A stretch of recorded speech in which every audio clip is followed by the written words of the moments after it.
Are you leaving out the emotional part of your presentations? Listen in to how you can find the emotional heart of your message in this episode of the Speaking Your Brand podcast.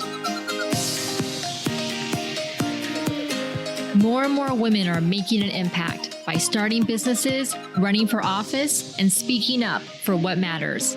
With my background as a TV political analyst, entrepreneur, and speaker, I interview and coach purpose-driven women to shape their brands, grow their companies, and become recognized as influencers in their field. This is Speaking Your Brand, your place to learn how to persuasively communicate your message to your audience. Thank you so much for joining me today on the Speaking Your Brand podcast. I'm your host, Carol Cox. The best way to stay up to date on our LinkedIn live shows, our podcast episodes, and everything else we have going on is to get on our email list. You can do so by going to speakingyourbrand.com/guide. That's going to get you two things. First, it's going to get you our free workbook on thought leadership, and it's going to get you on our email list. So go to speakingyourbrand.com/guide to do that. And the reason I'm talking about finding the emotional heart of your message is because that is truly the way to deeply connect with your audience, to build trust with your audience, and to help them transform. Because ultimately, as speakers, as entrepreneurs, that's what we're doing, is we're providing transformational experiences for our audience. Having an emotional heart to your message, to your talk, is the way to make your talk memorable and impactful. And if you want to become a keynote speaker, be on those bigger stages, deliver a powerful TEDx talk, then your message, your talk needs to have an emotional heart to it. And this is the work that we do with our clients on their keynotes, on their TEDx talks, is helping them to find their stories and then really dig deep into the emotional heart of it. What I have found is that as speakers, we get so focused on the information we want to share, so the specific key points and the tactics and the strategies and the steps, that we neglect emotions and feelings. And when we do that, we neglect making a heart-to-heart connection with the people in our audiences. This is why our signature talk canvas framework is so incredibly powerful, because it enables you to not only provide valuable content and information to your audience, but really make sure that you're balancing that with stories, client examples, and audience engagement. There are a few different ways that we can work together to create your signature talk. And by the way, every presentation you give should be a signature talk. I talked about that on a recent episode. We can work together in our online Thought Leader Academy, which combines both one-on-one and group coaching. You could also book a VIP day experience at any time with us. And you can also develop your signature talk and practice it on our stage at our one-day speaking and messaging workshops in Orlando. You can get all of the details about these different ways to work together at speakingyourbrand.com. Just go to the Work With Us main navigation menu, and you'll see the drop down there for these different programs. In this episode, I'm going to share some examples to help you out, including a clip from my recent keynote, which was about what happens when we find resistance in our purpose. Now, let's get on with the show. What do I mean by the emotional heart of your message? This is the part you feel in your heart, in your gut when you're sharing a story. And by extension, your audience will feel it as well. I don't know about you, but if I'm watching a TV show or a movie and one of the characters is crying or is upset about something, I will start to tear up as well. And the reason that I do this, and perhaps you do this, is because in our brains, we have what are called mirror neurons. And they're there evolutionary-wise for a reason. Is because as human beings, we're social creatures, and we need to have empathy and sympathy for the people around us. So we cry when we see someone else crying, whether it's a real person we're sitting across from or a fictional character we're watching in a movie or TV show, because it's affecting us as well. And this emotional heart of our message, of our story, tends to deal with things around loss, struggle, disappointment, regret, heartache. Those are the things that make us human. And here are some examples that come to mind. If you've been listening to the podcast for a while, you know that I love the musical Hamilton. And I see Eliza Hamilton, Alexander Hamilton's wife, really as the emotional heart of the musical. And in Act 2, towards the second half of Act 2, she sings the song Burn after she finds out that Alexander has been cheating on her. And in the song, and if you know it, you can kind of listen to it in your head. Trust me, you do not want me to sing it. And in the song, she talks about how obviously what the heartache and the loss and the betrayal that she's feeling, and that she's burning the letters that they wrote to each other so that there is no record of them, and that she's writing herself out of the narrative. Now, of course, at the end of the play, she very much puts herself back into the narrative, but really she is that emotional heart because she's sharing the loss, the struggle, the heartache that she's feeling. Here's another example. Taylor Swift released a 10-minute long song. Now you may be thinking, who wants to listen to a song that's 10 minutes long? And many people thought the same thing until they heard it. The song is called All Too Well. It was originally released 10 years ago, the shorter version, the 3.5 minute version of it. Taylor Swift has been re-recording all of her old albums because she no longer owns the masters to them. Most artists don't. Their record labels do. And now her masters have been sold to an equity firm. So she's been re-recording them all. And she decided when she was re-recording her album Red, which is where the song originally came from, that she was going to do the 10-minute long version, which is what she had wanted to do 10 years ago, but she wasn't able to. And the reason why Taylor Swift is so popular, I believe, is because she is such a fantastic storyteller. If you listen to her songs, that's what she's doing. She's telling stories in her songs, and she's telling stories about heartache and struggle and disappointment and loss and regret. And if you watch the Saturday Night Live performance that she did for the 10-minute long version of All Too Well, you can see the emotional heart of her story, of the song, as she's performing it. I'll include a link in the show notes for that. And you see this a lot with artists, with musicians, with characters in movies and TV shows and plays. The reason we like to listen to them and watch them is because they tug at our heartstrings, because there's an emotional heart to them. Just recently, I facilitated a workshop on storytelling for a group of pediatric doctors, of women in pediatrics. And so I was teaching them about different aspects of storytelling that they could use in their advocacy work with patients and families in their exam rooms, with each other as peers to learn from each other, networking in their community with their teams, and so on. So I was teaching them the key storytelling elements.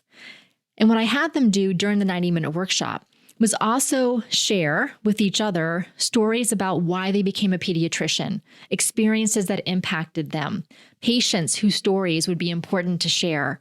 And I was so moved and so surprised how willing they were to dig deep into their own stories and to share them with each other. And some of the stories were funny. Like this one woman talked about how when she was 3 or 4 years old, she ate an entire chocolate bar. Now, so you're probably going to have a sugar rush, but this was not any ordinary chocolate bar. This was an X-Lax chocolate bar. So, of course, she ended up having to go to the doctor, in this case, a pediatrician, because she was 3 or 4 years old. And she said she remembers how taken care of she felt by going to the doctor, and how safe she felt, and how much her mother was relieved that, of course, her daughter was going to be okay. So she shared that story. Then we had other women share just stories that really impacted them about young children that they were able to help. And it was the emotional heart of their messages that bonded them with each other in that room. And now I'm going to share with you a clip from a keynote that I gave last September. I've condensed the story for this clip. So in the original keynote, I described the story in more detail, but I'm just kind of took some key clips from it here to condense it to just a couple of minutes long. So here's the clip. At the age of 30, bright-eyed and bushy-tailed and full of innovative ideas of how I could revolutionize local politics, oh yes, I knew I could, I was elected chairperson of the Democratic Party in Seminole County. And I remember the night when I was elected by the members there who had recruited me to run. I was standing at the podium after they had tallied the votes, and I felt like, this is where I belong. I had found my purpose. But then a whisper campaign started. Slowly at first, and then it started to build. There's Carol and her news crew. What? Carol and her news crew? What are they talking about?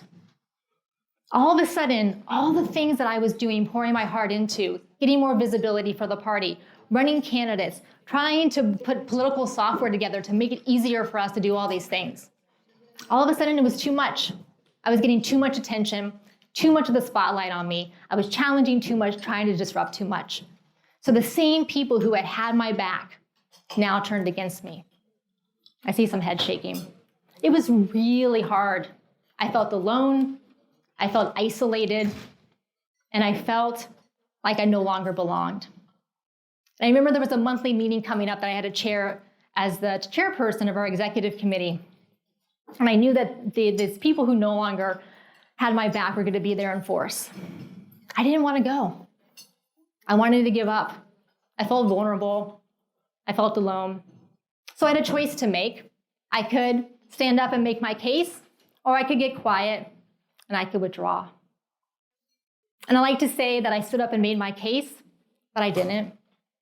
Definitely wasn't the kind of empowered woman that I thought of myself as, but sometimes reality is not a quote on a t-shirt. Sometimes reality is you have to take care of yourself. And I realized at the time that I was missing a really strong support system, especially support system of other women who could help me navigate the challenge that I was facing. So I decided not to run for another term as chair. I decided not to run for Congress, as had been talked about. I closed off a career opportunity. I lost my voice. I lost my confidence. And I lost my purpose. And it still makes me emotional today. That was 15 years ago. So you may not have had a situation just like that. And if you had, come talk to me, because I would love to compare notes. But perhaps you've had something where you've also felt like you poured your heart into your purpose and you faced that wall of resistance. And what did you do? And it's okay if you decided to retreat. It's okay if you decided to redirect. It's okay if you decided to refine your purpose. Maybe it made you recommit to your purpose because you felt like you had to keep going in that direction. Now you can tell after listening to this that I felt the emotions as I was sharing that in real time, even though experience had been over 15 years ago. And I still feel emotional when I think about the story, when I tell the story, and when I hear myself telling the story. Now I very easily, in choosing to tell that story, I could have just stuck to the facts and told the story without the emotions and still could have made my point about what happens when we find resistance to our purpose, what happens when as women with a public voice, we face criticism and backlash, but it wouldn't have had the same impact. Literally, when I got to that point of my story, you could have heard a pin drop in that room. So that's why I'm encouraging you to find in the emotional heart of your own message, your own story. So here are some things for you to think about. What's a story or an experience you've had that sticks in your mind? What did that experience show you and teach you about yourself and maybe about other people and about the world? What is something that has happened to you that you may be reluctant to share? As I mentioned in that clip, this is not a story of that story that happened to me. It's not one that I'm proud of in the sense of that, I was this empowered woman who stood up and claimed what, myself as a woman with a public voice. So it's not something that I'm like shouting from the rooftops. It is something that I've been reluctant to share. But is there something in something that you're reluctant to share that's revealing about what matters to you now, that's revealing about your thought leadership, that's revealing about what you do in your business with your clients? When I work with clients on their talks and when our coaches work with our clients, we ask them various questions and then they share stories with us. And when I see them pause and tear up when they're sharing a story, that's a clue to me that there's something deeper there. And so then I'll ask some more questions and get them to share a little bit more. Of course, you need to know what you feel okay sharing. If something just feels like too much for you right now, that's okay. Then now is not the right time. It could be later. I also like to say that you are free to share your own experiences, but not those of someone else unless you have their permission or unless you know it's okay for you to share about someone else. I always like to say, stick to your own story. When you share a story, include the emotions that you and the other person were feeling, not just the nuts and bolts, not just the facts. And in that storytelling workshop, that's what I had the women do because it builds connection, it builds intimacy, and it builds trust. I did a podcast episode back in probably 2020 called The Missing Ingredients in Your Stories. And there's an acronym that I came up with called IDEAL. So your ideal story ingredients, IDEAL, and that stands for imagery, dialogue, emotion, action, and lesson. A lot of times when we're sharing stories in our content, in our presentations, in our talks, in our podcast, we forget about the emotions that went on within our story. So make sure that you include those emotions. As Maya Angelou said, I've learned that people will forget what you said, people will forget what you did, but people will never forget how you make them feel. As keynote speakers, as TEDx speakers, that's really what you're doing. You're helping people to feel, because when you help people to feel, they'll remember more of what you shared with them.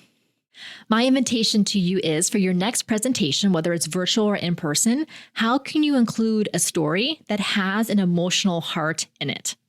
If you're facilitating a workshop or a presentation, how can you incorporate some activities that get your audience to share? For example, you could give them the prompt of, what's a story or experience you've had that sticks in your mind, and what did that experience show or teach you?